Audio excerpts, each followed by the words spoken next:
Today, we're diving into a question that affects pretty much everyone. How does money actually get its value?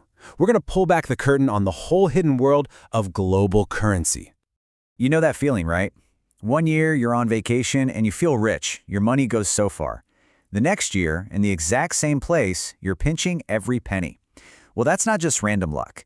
It's actually a global dance of supply and demand, and in the next few minutes, we're going to teach you the steps. So here's our game plan. We're going to start with what money even is, then jump into the huge global market where its worth is decided. We'll break down the key things that make a currency go up or down, and then we'll connect it all back to how it affects your wallet. All right, let's get started. First things first, what exactly is a currency? It sounds simple, but your money is actually leading a double life. You can think of your money as a kind of multi-tool. First, it's a medium of exchange. You use it to buy stuff, like coffee or a car. Simple. It's also a store of value, meaning you can save it today and spend it next year. And finally, it's a unit of account, just a common ruler we all use to measure what things are worth. But this is where it gets interesting. See, right here at home, a dollar is, well, it's a dollar. It's stable.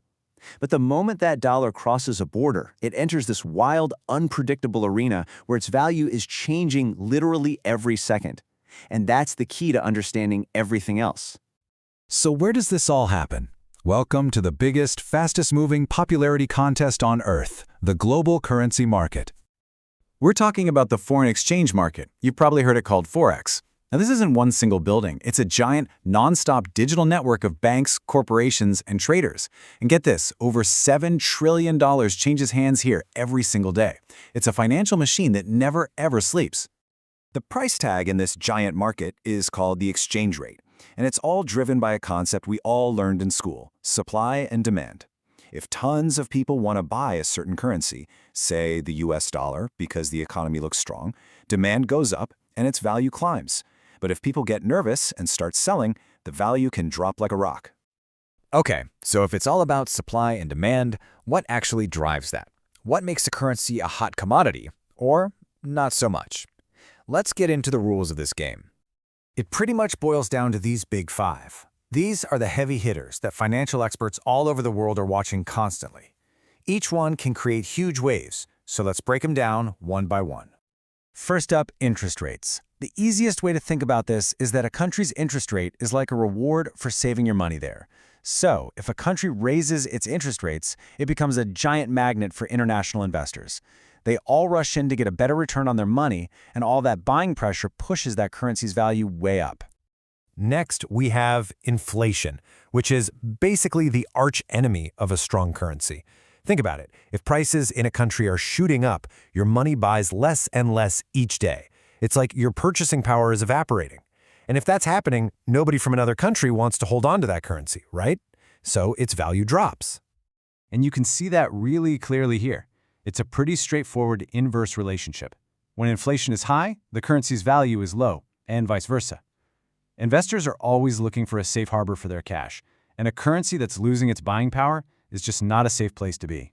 Of course, the country's overall health is a huge deal. A strong, growing economy and a stable government, that's like putting up a giant welcome investors sign for the rest of the world. It builds confidence. And in the world of money, confidence is everything, because uncertainty is the ultimate enemy.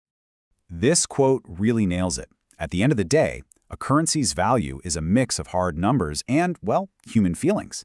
It's about the economic data, for sure, but it's also about how investors perceive the future of that country. It's a dance between data and psychology. So let's wrap this part up.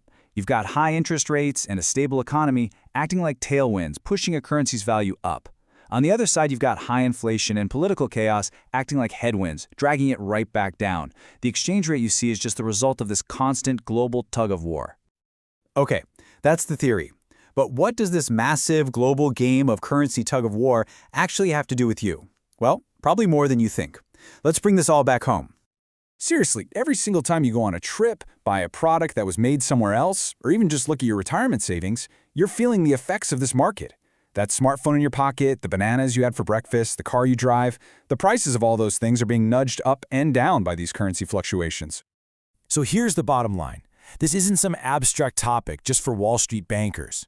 This global popularity contest for currencies sends ripples right through the entire economy, all the way down to the price you pay for milk. It's a hidden thread connecting all of us to the global market. Which leaves us with a pretty big question to think about. As our world gets more and more interconnected, what is it that really keeps a currency strong over the long haul? Is it just about having a powerful economy? Or is it something more? Something about trust, stability, and maybe even a shared vision for the future? That's